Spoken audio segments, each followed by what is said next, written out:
views and opinions expressed do not necessarily represent those of Access Fort Wayne, or the Allen County Public Library, or any other supporting organization. If you're interested in producing a program, come talk to us here at Access Fort Wayne. We are a department of the Allen County Public Library. Call us at 421-1250.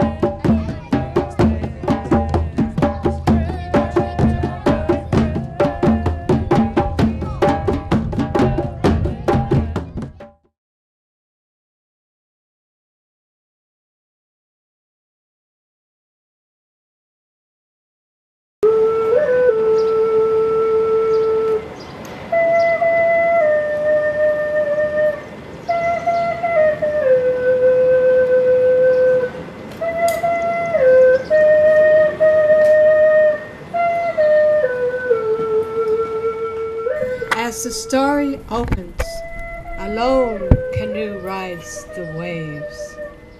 In it is Abby King, who had once braved the Maumee River that glides downstream. And at the mighty Wells Street Bridge, the ceremony of river drums begins, opening to we the people with pride, showing to our community we are very much alive. As we show our unity as humans in dance, words, and songs, knowing we can get along with each other just fine, and by showing the world we are one. The mighty drums and singers come, showing the beating hearts of all who are near, but that we are the same, you see. One heart, soul, and mind is the community. Thank you.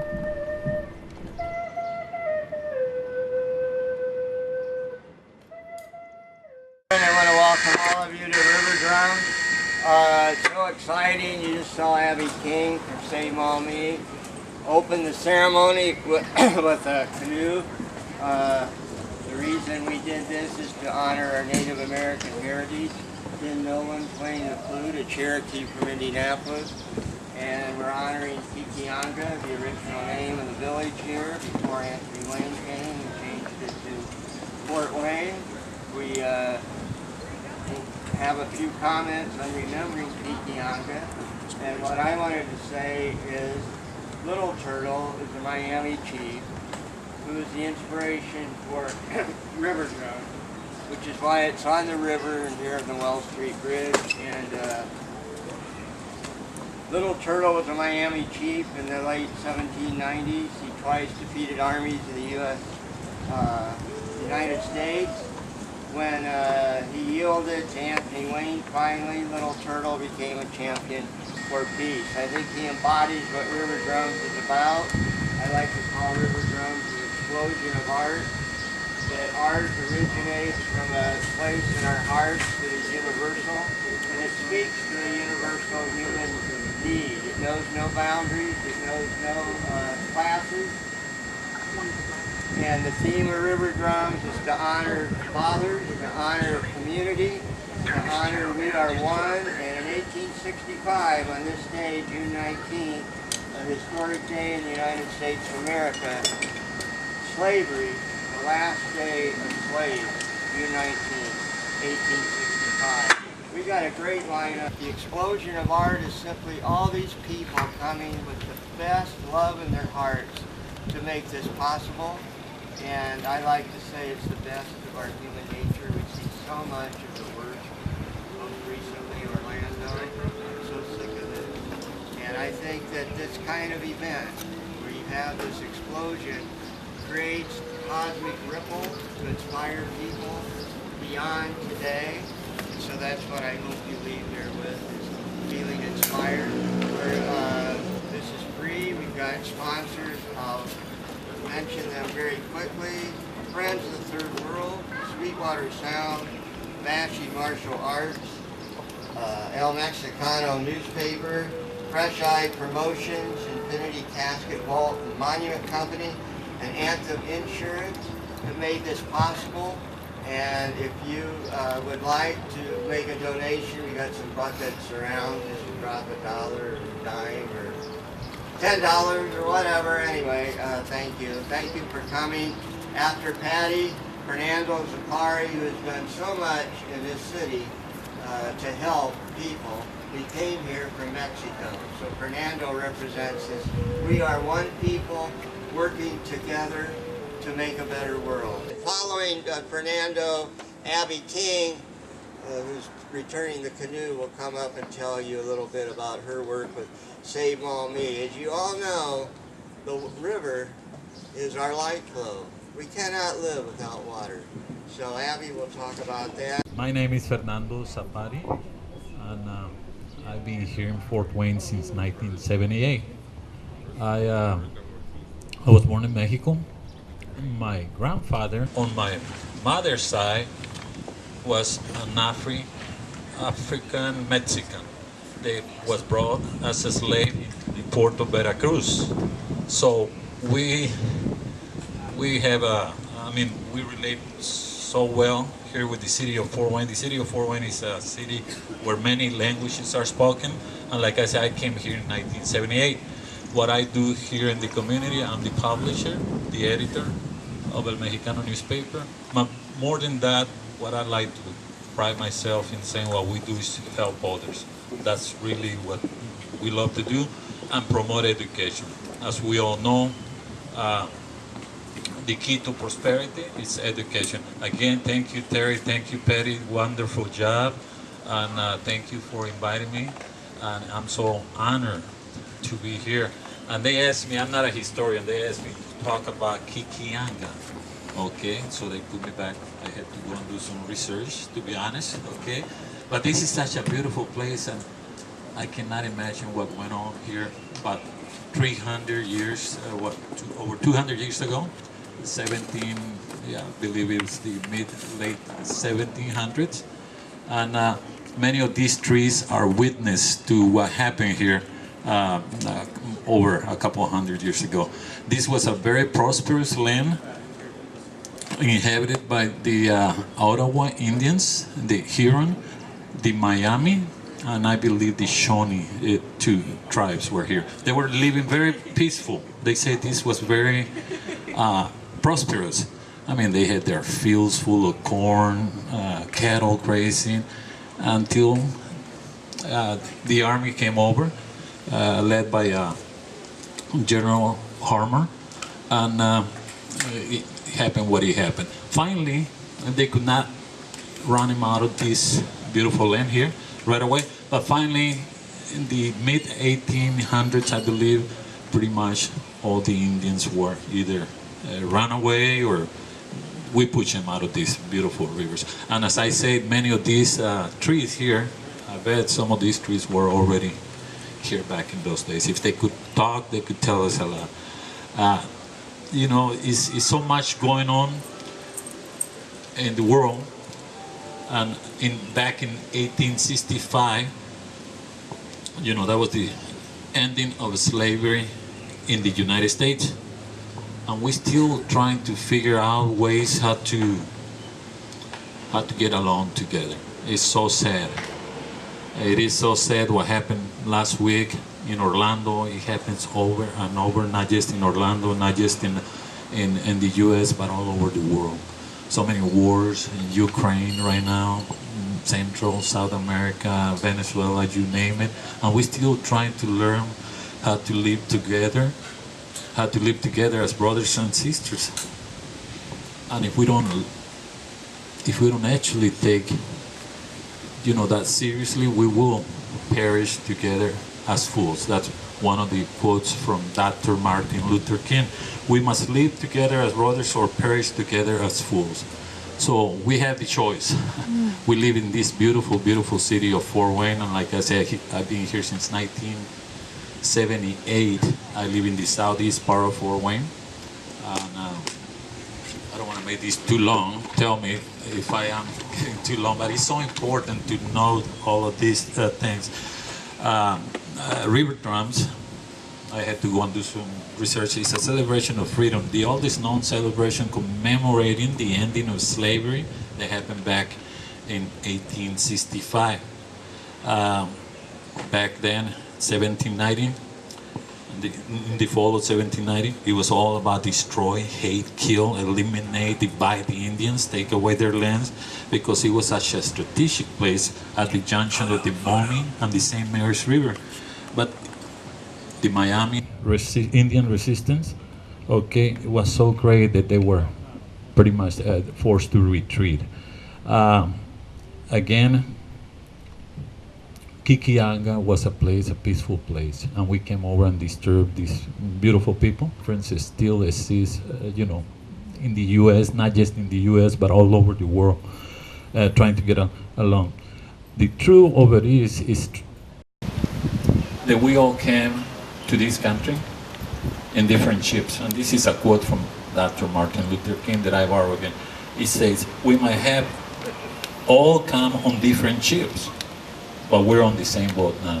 It doesn't matter how we speak, how we look, my accent.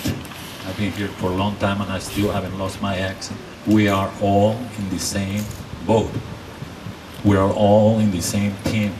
And for that, I thank so much Terry, Patricia, Bob, Tim, Singh, so many people, Eric, so many people here that's trying to do things, you know, to unite us, to become one, and it's really to live. Many people think that if we're non-violence means that you're going to be timid, that you're going to be weak, that you're going to be. No, it's the other way around. I think non-violence can really has a great purpose. It takes sacrifice, okay? Yes, but it takes patience. And non-violence can defeat the greatest enemy in the world. Love is the only force capable of transforming an enemy to a friend. And I firmly believe that. I mean, we live in a world where we spend so much money on weapons, we spend so much money, billions and hundreds of millions of dollars on armies, and we still can't find the answer. Once again, love is the only force capable of transforming an enemy to a friend. Very wise words by Dr. Martin Luther King. Once again, thank you so much. I'm not a historian like I told you, okay? But I know many of you know probably much better than I do what happened within these rivers in Kikianga. And once again, we're here to honor our rivers. We are here to honor the native people, and we're so thankful for that. Thank you so much, and hey, have a beautiful celebration. Again, it's a great honor. Started Save Mommy grassroots organization because I wanted to take the kids swimming next to my house, and my friends laughed at me and said that you can't swim in that river, you're going to poison the children. And I said, why? I've taken them swimming all over this whole country in rivers, why this one? What's wrong with it? And no one knew. So I just started paying attention and researching, and by 2005 I knew that something had to happen more than just talk. So how do you improve water quality as a citizen? Well, first you say something. You say something to other people. Cesar Chavez said that grassroots organizing is simply taking your message to one person sitting around a kitchen table, and then those two people going out and telling two more people. And that is how it's done. Now, to improve water quality, we've been planting trees. We have planted over 2,000 trees along streams and riverbanks, most in public spaces. So it's public property. We hold no ownership to any of it. And on 100% volunteer hours. We just got funded to plant 1,390 trees over this year and next year. So if you want to come and help, it's a lot of prep work. It's not just planting a tree, because the Asian honeysuckle and tree of heaven and autumn olive have all taken over and are now competing with the native species. So coming together for a common cause is what people are seeking these days. And it's pretty enjoyable when you see other people loving being outside and loving the river like me and my group do. So, as far as water quality, I've seen water quality go up and down. I think it's being improved, but it should be something that is in the forefront of your mind. It's more expensive to treat for drinking water, the dirtier it is. And if you're afraid of your water that comes out of your tap, that is a problem. You shouldn't be afraid of our drinking water in Fort Wayne. There's a couple of things that I would like to see better, like I don't like the fluoride added. Some people complain about the taste. I think that the taste is, if you look at any other part of the world, it's we have some of the best water. So I'm not afraid of our drinking water, but I want to make our surface water, rivers and streams better. A couple things you could personally do is 80,000 chemicals are bought and sold in the United States. These chemicals are ending up in our drinking water, in the surface water. It's causing nutrient problems in Lake Erie, and it is something that is in the forefront that probably will not go down anytime soon because chemical companies make a lot of money. And another thing that you can do is just to be involved and say something. The government agencies and people who our tax dollars pay for and who are elected need to hear from you that you don't like it. And then they know that there's a problem, because if they don't know there's a problem, it's just business as usual. But I think that things are improving, and I just want to help that process along. Does anybody have any questions? Fort Wayne River project, is that going to focus a little bit more attention on cleanup? Yes, so the riverfront development stuff is, I think that riverfront development is bringing attention to, they want to bring people to the water. By doing that, it helps them to fall in love with it and appreciate it and want it to be better. It is not within the scope of riverfront development to improve water quality, period. But they are doing a service by, they're going to remove some of the Asian honeysuckle, so some of the other trees are able to compete. Trees hold a lot of soil. They drink the nutrients that I'm talking about. It goes on your lawn chemicals, so they don't make it all the way downstream. Grasses help too. But no, it's not to improve water quality. So, with that, I want you all to have fun today. It is a beautiful day. I think I need a dress instead of all these clothes, but thank you. Terry Duran is Fort Wayne's local celebrity right here for what, almost 40 years now? Yeah. A long time, making other people above himself. He just sits behind the camera and shines on everybody else. Thank you, Terry Duran. She started an organization, as I said, Backpacks of Hope, in honor of Zach, with her other siblings, and I'm going to turn it over to Shelley to talk about Backpacks of Hope, how you can get involved, and Shelley Scepter from Huntington. Thank you. Hello. I'm not a public speaker, so I wrote this down. It's all very heartfelt, but it's going to look like I'm reading it right now. Good afternoon. I am so honored to be here today to celebrate the River Drum and the beauty of the river and the city. Some might think that I look at this river and feel pain and sadness.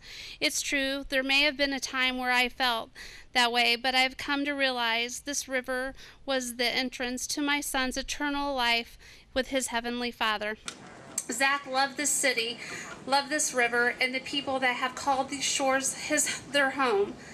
Zach had an incredible desire not only to help people in need, but befriend the people in need. His love came without judgment. We, as a family, decided to continue this love for people in need by founding the Backpacks of Hope in his memory. Zachary passed in this river at the age of 21 on December 2nd, 2011. On December 20th, 2011, myself, my 2 remaining children, Allie and Jacob, my parents, friends, and family brought 50 backpacks to the rescue mission. These backpacks were a symbol of the love that Zachary had for people in need. The backpacks itself is a place for people that don't have a home to store their most important and beloved belongings. We also filled the backpacks with blankets, gloves, hats, non-perishable food items, and personal hygiene items. Our hope was not to only provide these items to keep people warm and fed, but also let them know someone cares about them, give them hope and love. This year, we were able to hand out over 1,000 backpacks in northern and central Indiana. We are blessed by the rescue mission that they look at us as a family and let us distribute the majority of the backpacks throughout the mission. Zach used to come down and sit by the river. It brought him peace and adventures. Little did he know the impact that he was making on the others and how his spirit would continue to make a difference in the lives of people in need. The Backpacks of Hope has spread to other cities and states by the grace of God. The flowing water of the rivers, lakes, creeks, oceans bring peace and inspiration, hope, faith, and healing to so many people. Out of this river came all of those things. This might have been the place where my son took his last breath, but his spirit lives on and continues to touch the lives of so many people in need. My son's legacy flows like the river. His spirit is calming like the water. Thank you for the honor of being able to share my son's legacy with you. He was an ordinary boy doing extraordinary things without even knowing. It shows that the power of being kind and showing love makes a difference in the world. Thank you.